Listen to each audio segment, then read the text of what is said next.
All right, guys, so I'm getting ready to do an oil change here. As you can see, this is how I've got it set up.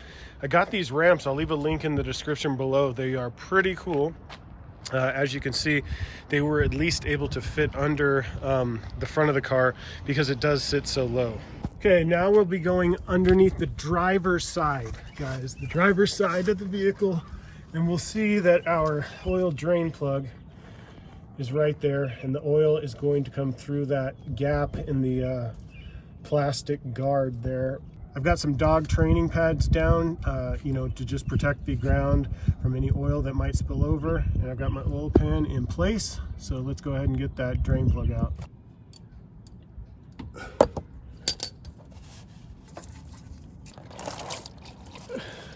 This is the one not fun part about doing your own oil changes. Basically, I got an empty container here, and we're just going to empty the old oil into the container.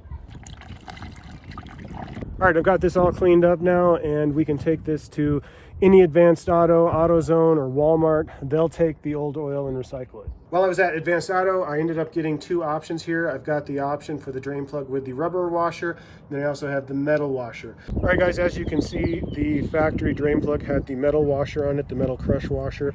So I'm going to go ahead and take this off, and you can see that the very flat part is what went against the plug there, the base of the plug, and the rib part, or the part that crushes, faced upwards. All right, so here we go. We got the new one with the flat part going down, and as you can see, the part that crushes faces upwards. So we're ready to put our drain plug back in. All right, now I'm just going to get in here and just wipe everything down, get it all clean. Once again, I apologize for the camera angles, guys, but this thing's sitting so low, it's kind of hard to get in here. All right, there's our drain plug. Now I'm going to tighten it with the 17 millimeter, and I'm just going to get it nice and snug. You don't want to over tighten. Once again, guys, we're on the driver's side of the car here, and that's where you're going to find your oil filter and your engine oil fill. And I'm assuming it's going to be pretty clean since it's facing downward. Yep, cool. That makes it so easy, guys. Wow. Hand it to Subaru for a decent design there.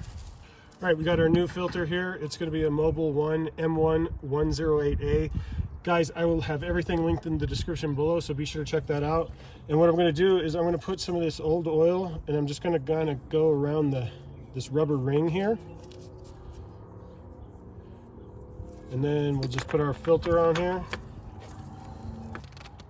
All right, that feels good. So let's go ahead and get the cap off. We'll be using a Mobil 1 0W20 oil, and that's the suggested weight on the cap. You can use any brand you'd like, but I'm going to go with Mobil 1, and this should take 5 quarts. All right, I've got 4 quarts in. I'm going to go ahead and start the car, let the engine cycle, and then we'll check the oil level. All right, your oil dipstick is going to be over here on the left side of the vehicle, the passenger side. Okay.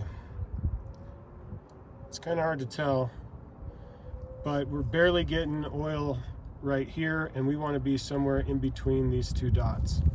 So we're definitely going to add the last of the oil. All right, guys, let's check it again here. Now that we've got all 5 quarts in.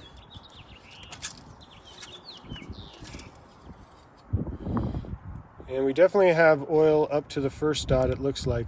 Now, I'm thinking I'm not 100% level right now, so that could be playing a role as well. So I'm going to back it up a little bit to try to level it out on the ramps. I think that makes us a little more level right there, so we'll go ahead and check the oil again. Oil's coming up to right about there, so we're good. 5 quarts. All right, guys, so located on the passenger side of the vehicle right here, we've got the air box, and basically we just have to flip up these 2 clips, and we should be able to manipulate this back. And as you can see, yeah, our filter is really dirty. There's even some leaves in there.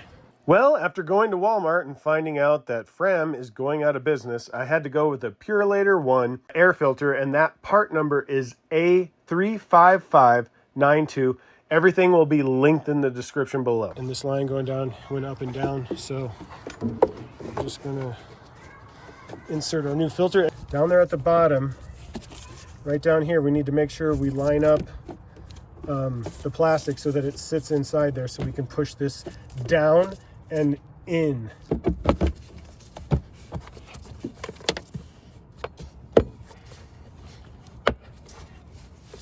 Okay, and our filter's in.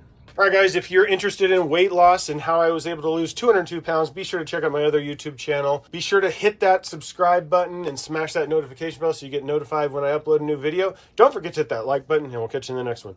Peace.